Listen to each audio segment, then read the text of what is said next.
छत्रपती संभाजी महाराज यांचा राज्याभिषेक 1681 मध्ये रायगड किल्ल्यावर मोठ्या थाटामाटात पार पडला. हा सोहळा केवळ एका पराक्रमी राजाचा सत्ताप्राप्तीचा क्षण नव्हता, तर तो स्वराज्याच्या भविष्यासाठी निर्णायक घटना होती. छत्रपती संभाजी महाराजांचा राज्याभिषेक हा मराठा इतिहासातील एक गौरवशाली आणि ऐतिहासिक घटना होती. शिवाजी महाराजांच्या राज्याभिषेकाप्रमाणेच हा सोहळा पारंपरिक हिंदू विधींसह साजरा करण्यात आला. शत्रूंच्या कटकारस्थानांवर विजय मिळवत त्यांनी सिंहासन प्राप्त केले आणि छत्रपती म्हणून मराठा स्वराज्याचे नेतृत्व केले. संभाजी महाराजांना सोने, चांदी, फुलं आणि गंगाजल याने अभिषेक केला गेला. त्यांना छत्रपती ही उपाधी देण्यात आली आणि राजदंड, छत्र आणि सिंहासन प्रदान करण्यात आले. संभाजी महाराजांनी समस्त मराठा सरदार आणि जनतेसमोर छत्रपती म्हणून शपथ घेतली.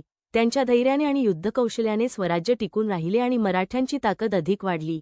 त्यांचा राज्याभिषेक केवळ एका राजाचा अभिषेक नव्हता, तर तो हिंदवी स्वराज्याच्या भविष्यासाठी आणि औरंगजेबाविरुद्ध संघर्षासाठी एक नवा संकल्प होता.